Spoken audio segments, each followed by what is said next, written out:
The Emperor, Tarot's key to self-mastery through Jungian psychology. The Emperor sits on his throne not by chance, but by divine right, a symbol of civilization's backbone.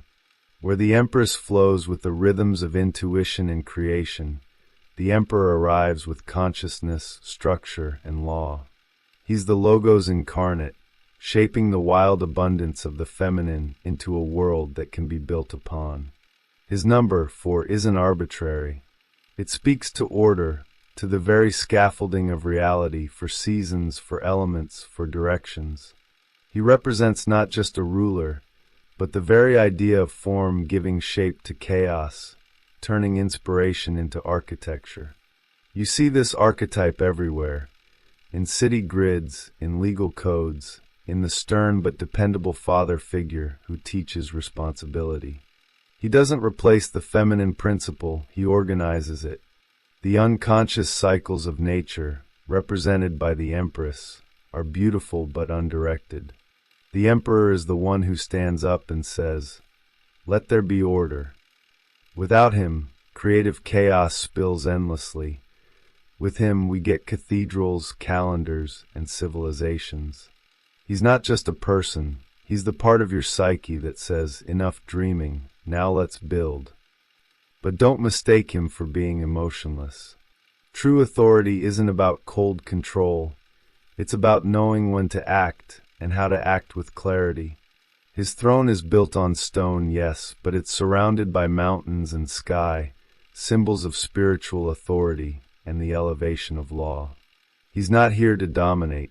He's here to align humanity with something higher.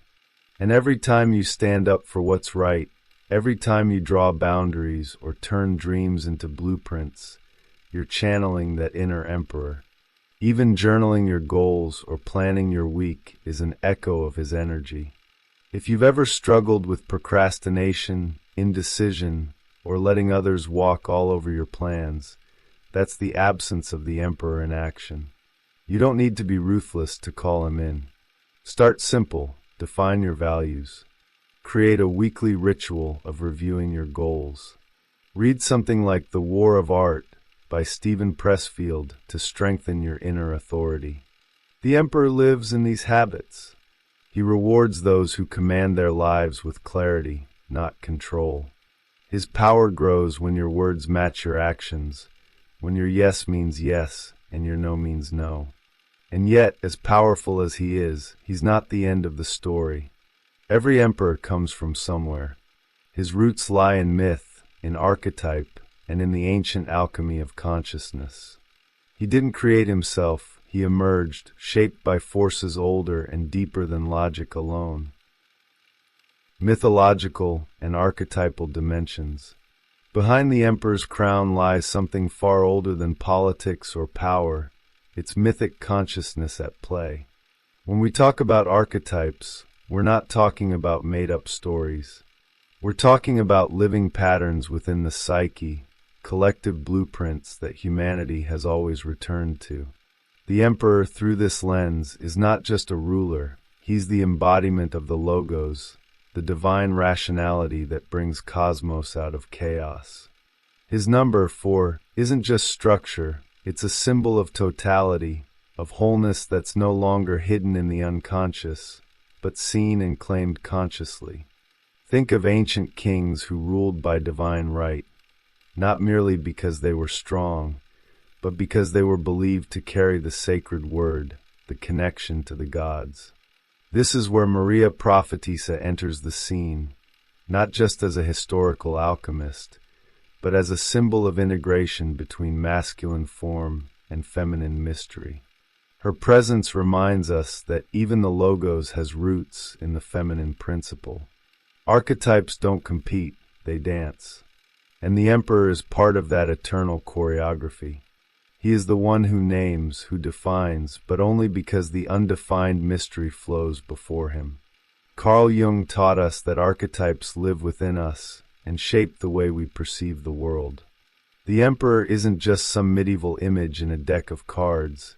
He's the part of you that demands coherence, that strives to understand, that seeks structure even in inner chaos. He's the one who says, "This is who I am," not from ego, but from a deep need to align with inner authority. Every mythic tale of the wise king, the judge, or even the fallen tyrant reflects our own inner process of negotiating order and meaning in a world full of shadows. Look at the way civilizations have always mirrored the psyche, temples aligned with stars, laws derived from cosmic principles, myths that explain human behavior through gods and monsters. These stories aren't quaint, they're psychological blueprints. And the emperor lives at the heart of this mythic structure. His sword isn't just for battle, it's the power of discernment, the ability to cut through illusion. His scepter? A symbol of guidance through conscious will. When these are in balance, you walk with clarity. When they're not, you either become rigid or fall into chaos. But here's the twist. Every archetype, no matter how powerful, must serve something greater than itself. The emperor may rule the land, but he's still a servant of the logos. And this logos, this divine rationality, asks us to go deeper, to look at how consciousness actually grows and evolves, not just collectively, but inside each of us. Psychological development according to Jung. In Jungian psychology, the emperor doesn't just rule kingdoms, he governs the emergence of consciousness. When a child begins to say, "I," and recognize themselves as separate from others, the emperor is being born within.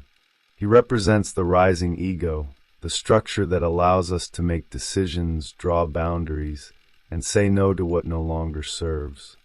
But this ego isn't the villain, it's the architect of identity. Through it, we claim authorship of our lives. Without it, there is no individuation, no bridge between unconscious potential and conscious reality.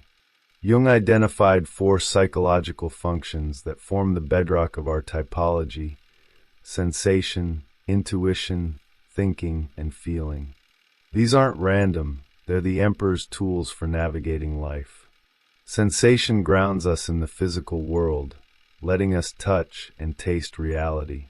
Intuition speaks to the unseen, sensing patterns beneath the surface. Thinking brings logic and clarity, helping us analyze and categorize. Feeling isn't just about emotions, it's how we assign value and meaning. Together, these functions shape how we see, judge, and engage with the world. Most people lean on 1 or 2 dominant functions, leaving others underdeveloped. The emperor's path is to bring balance, to reign over the entire psychic kingdom with fairness. For instance, someone with strong thinking but repressed feeling might excel at strategy but struggle with empathy. Another who relies solely on intuition may receive insights but lack the structure to ground them. To embody the emperor archetype fully, one must integrate these functions, not equally but consciously. It's not about perfection, but about conscious participation. Personal development means knowing your function inferior, the one you tend to avoid. It's the dark horse in your psyche, and it holds the key to growth. If you're high on sensation but low on intuition, try spending time in meditation or abstract art. If your thinking dominates, start journaling your feelings. These aren't just self-help tactics, they're ways of restoring the inner empire. Carl Jung didn't want us to live in psychological castles built on one pillar. He wanted us to walk the whole terrain, to become sovereign over all parts of the self. As the emperor takes his throne within, the inner world begins to shift. What was once chaos becomes mapped. What was once unknown becomes named. But this throne is not a destination, it's a gateway. Because true sovereignty begins not when the ego controls everything, but when it realizes it's part of something far more vast. The journey toward wholeness and individuation. Wholeness isn't a place you reach, it's a process of integration, a lifelong dance with what you've ignored or denied. In the emperor's world, the number 4 becomes a map, for functions, for corners of the psyche, for stages of becoming whole. Jung called this individuation, the journey of becoming your true self by bringing light to every forgotten room in your inner castle. The Emperor shows up as the builder of this structure, not just the ruler of known lands, but the architect of expansion into the unconscious terrain. One of the most overlooked aspects of this journey is the function inferior. It's often embarrassing, messy, irrational, or painfully underdeveloped. And yet, it's the golden gate to growth. If you're intuitive but avoid sensation, your body may be screaming for attention. If you live in your feelings but neglect thinking, clarity might feel threatening. Individuation demands that we sit with these uncomfortable visitors, not to fix them, but to understand their purpose in the system. The Emperor doesn't exile his citizens, he governs them into harmony. That's where the one as the fourth comes in, a strange phrase but potent. It means the part of you that's least conscious might just hold the final key to your totality. When you reclaim what's been repressed, you complete the circle. Think of artists who embrace structure after years of chaos, or lawyers who learn to dance and feel again. These are not contradictions, they're returns to wholeness. The Emperor at this stage becomes not just a ruler, but a reconciler. He invites all parts of you to the round table. This isn't abstract philosophy, it's lived, real-world transformation. A simple practice? List your strengths, then ask a trusted friend what you're blind to. Their answers might sting, but they're gold. Or try this. Spend one day a week doing something outside your dominant function. Logical minds can dive into poetry. Feelers can try logic puzzles. These little acts are bridges between islands. They make the unconscious conscious. That's what the Emperor does. He builds what was never built before, using bricks you didn't even know you had. And as you build, something shifts. You no longer see yourself as fragmented. The Emperor's castle becomes your own inner temple, but now the architecture includes the shadows, the forgotten towers, the hidden doors. And beyond those doors, something sacred waits, something that speaks not in actions or plans, but in the sheer, undeniable power of the word. Language, logos, and the power of naming. Words are more than sounds, they are symbols of sovereignty. In the world of the Emperor, language is not just communication, it is creation. The logos, the divine rationality, doesn't just explain the world, it defines it. To name something is to pull it from the mist of unconsciousness and anchor it into form. That's what the Emperor does when he speaks. In myth, the act of naming is sacred. It is how gods brought existence into being. And in our own lives, the words we choose shape not just our perception, but our identity. You see this in childhood. A child learns the word tree, and suddenly the formless green blur becomes a concept, a category, something they can now relate to. This power doesn't fade with age, it only deepens. When you say, "I am a writer," or "I am ready," or even "no more," you are invoking your inner Emperor. Naming isn't just linguistic, it's spiritual authority. It's how you claim your space in the world. And without this, there is no individuation, no clarity, no conscious identity. Language isn't neutral. The words you use either build or destroy. Think of how political ideologies weaponize language, or how myths pass values across generations through carefully chosen words. In personal growth, journaling isn't just expression, it's an alchemical act. You take the chaos of sensation, intuition, feeling, and thought, and crystallize it into structure. The Emperor smiles at this, because in that act, you become the logo's bearer. You don't wait for clarity, you generate it, word by word, line by line. A practical example? Write down what you're avoiding. Give it a name. Is it fear of failure? Call it that. Is it confusion about love? Say it clearly. Then define what you want instead. This isn't a self-help gimmick, it's participation mystique, the ritual act of stepping into co-creation with reality. Language is magic, but not the fluffy kind. It's the magic of intentional naming, of choosing to speak what matters instead of staying mute in your own story. The Emperor's voice doesn't need to be loud, but it must be clear. And clarity is what sharpens the sword of consciousness. Through words, the Emperor carves out civilization from wilderness. But just like any blade, the power of language has its dark edge. Authority can turn rigid. Logos can become dogma. And when naming turns into controlling, the shadow of the Emperor begins to rise. The shadow of authority and the danger of rigidity.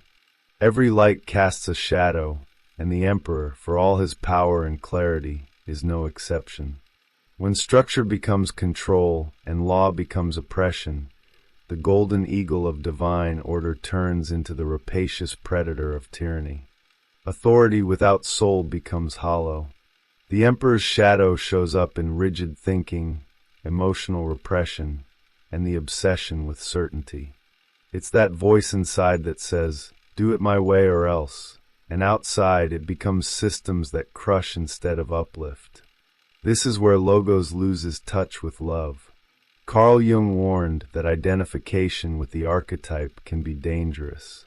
When someone believes they are the Emperor, rather than embodying his qualities when needed, they become inflated, disconnected from the self.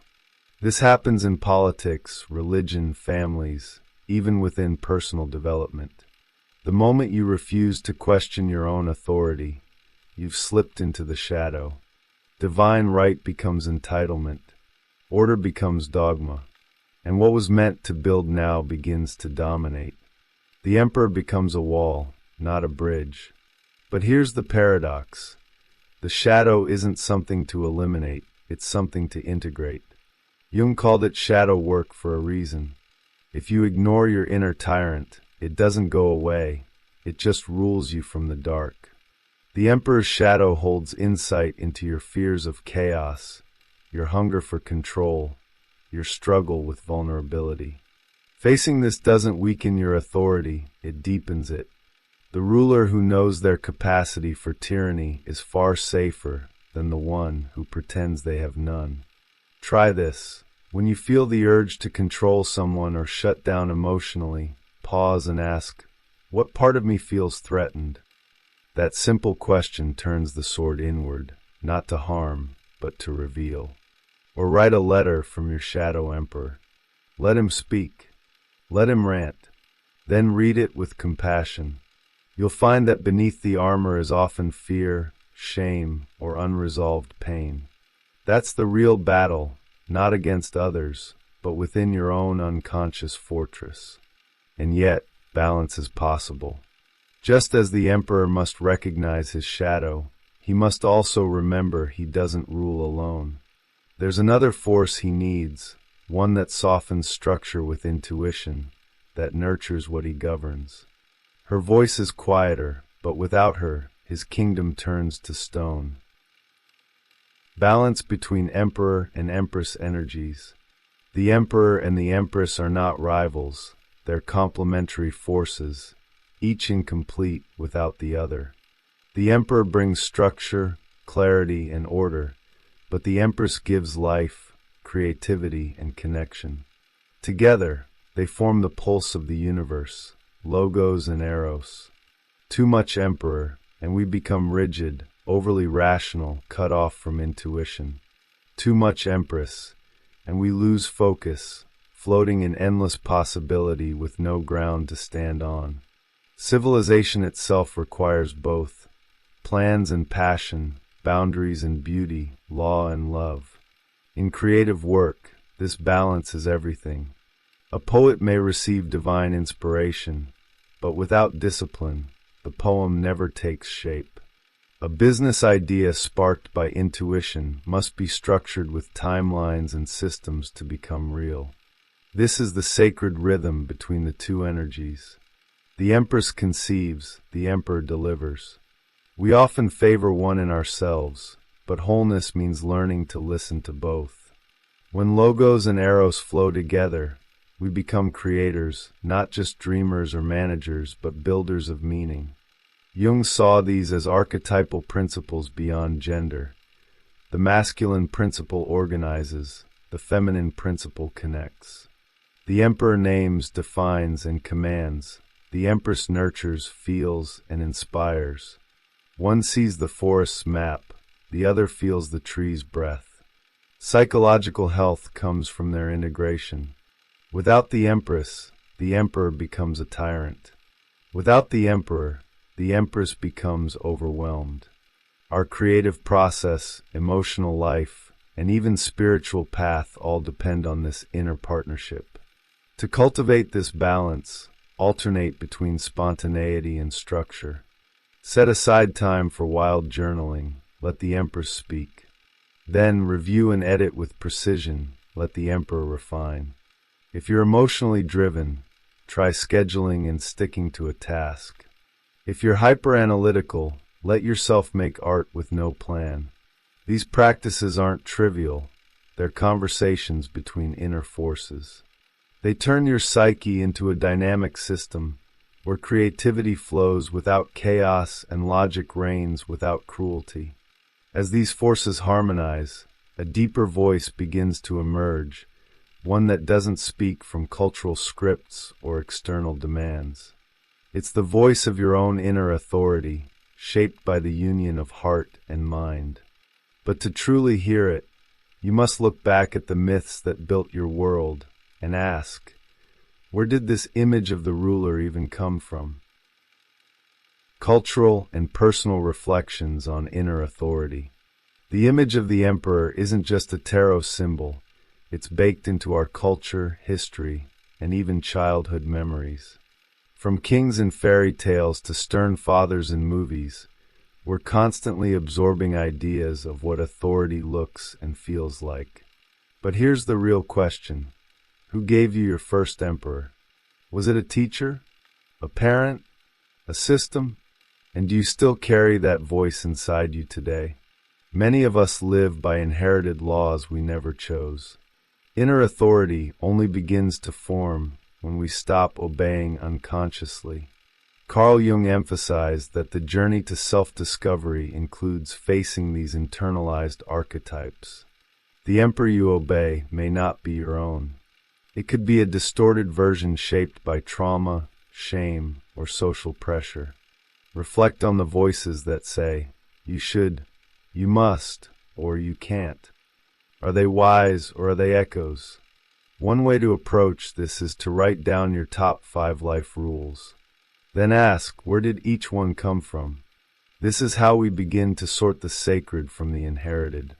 True inner authority emerges when you stop mimicking external expectations and start choosing your own values. That doesn't mean rejecting structure, it means making it yours. The emperor within doesn't shout, he speaks with clarity. He's not reactive, but rooted. And his authority comes not from fear, but from alignment with yourself. Books like The Untethered Soul by Michael Singer or The Way of Integrity by Martha Beck can guide this reflection. They offer tools to deconstruct borrowed belief systems with compassion. This reflection isn't only personal, it's cultural. Look at how societies shape behavior through laws, institutions, and media narratives. Much of what we call normal is simply structured repetition. The emperor within must periodically challenge the emperor without. This doesn't mean becoming rebellious, it means becoming conscious. Asking, does this rule serve life or just power, can reshape everything from how you work to how you love. The logos becomes yours when you use it to build, not to submit. And as you strip away the false rulers, you uncover something ancient, something mythic. The true emperor doesn't dominate, he aligns. His authority is cosmic, symbolic, and deeply human. And to understand his full power, we must travel back to the very roots of civilization, where the ruler was not just a man, but a mirror of the divine. historical and mythic civilizational structures. Long before emperors wore crowns of gold, their authority came from the heavens. Ancient kings weren't just political leaders, they were spiritual symbols, standing at the center of the world as living bridges between earth and cosmos. In Egypt, the pharaoh wasn't merely a man, he was Horus made flesh. In Mesopotamia, kings ruled by divine decree. These civilizational structures weren't random, they reflected an inner architecture. The emperor in tarot echoes this ancient image. Not just ruler, but axis mundi, the central point between the human and the divine. This mythic role was about more than control, it was about harmony. The emperor's power was tied to cosmic balance, ensuring the land prospered when he lived in truth. If he fell into corruption or forgot the sacred, the entire kingdom suffered. These myths weren't just symbolic, they taught that the inner state of the ruler shaped outer reality. Carl Jung saw civilization as an outward projection of the collective unconscious. When societies fall out of alignment with truth, it's often because the inner emperor, individually and collectively, has lost his way. Even today, we still unconsciously replicate these mythic structures. Presidents, leaders, influencers, they all carry fragments of that ancient archetype. But when this authority becomes disconnected from inner meaning, it turns hollow. Think of bureaucracies that serve no real purpose, or leaders who crave power but lack wisdom. Without spiritual authority, the emperor becomes a shell. To restore balance, we must reroute leadership in consciousness. That's why tarot, myth, and depth psychology matter. They help us remember the original blueprint. You can apply this in your own life by noticing where you've placed rulers externally. Do you wait for permission to act? Do you feel you need someone else's blessing to pursue your path? That's an echo of the outer emperor. Try this. Visualize yourself as the ruler of your own symbolic kingdom. What kind of laws would you write? How would your culture look? What values would you defend? This exercise isn't fantasy, it's archetypal training, a way to bring mythic consciousness back into your choices. And in reclaiming that mythic lens, we're not escaping reality, we're deepening it.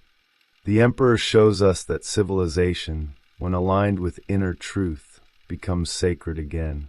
And as we move toward higher integration, we realize that the logos itself isn't just a tool of control, it's a path to self-realization, a sort of clarity forged in silence and intention. Logos as a path to self-knowledge and spiritual clarity. The logos isn't just about logic, it's about illumination. It's the flame that reveals what was once hidden, the word that shapes thought into meaning. The emperor doesn't wield the logos to dominate, he uses it to understand. This principle, older than any philosophy, speaks through intuition dressed in clarity. The logos isn't dry rationality, it's living intelligence, the divine thread that connects mind, language, and soul. In tarot, the emperor becomes the guardian of this sacred force, the one who builds inner temples from the materials of the psyche. Carl Jung believed that words, when aligned with inner truth, have the power to transmute the unconscious. Naming a complex or archetype brings it into awareness. The logos acts like a mirror, reflecting not only what we are, but what we might become. In therapy, speech becomes a tool for individuation. In prayer or mantra, language becomes vibration that reorders perception. Whether we're journaling, dialoguing, or meditating, we are shaping the soul with words. The emperor's mastery lies not in talking, but in naming what truly is. You can use this today by consciously choosing your language. Instead of saying, "I'm lost," try "I'm exploring." Instead of "I failed," try "I learned." These aren't affirmations, they're acts of authorship. Your words reframe your identity and open new psychic paths. Try keeping a logos journal.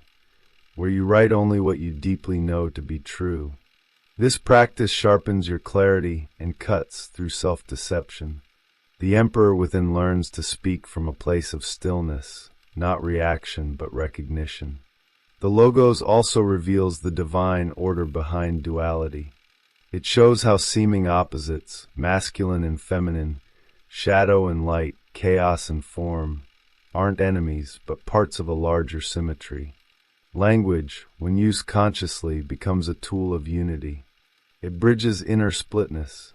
This is why sacred texts, myths, and poetry endure.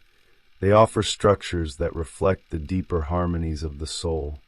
The Emperor archetype carries this potential to restore meaning not through rules but through coherence. And as the Emperor sets down his sword and looks inward, the Logos whispers, not in commands, but in invitations. It says, remember who you are, not as a title, but as a presence. And so the journey continues, not outward into more conquest, but inward into stillness, where the word becomes light and the self becomes whole.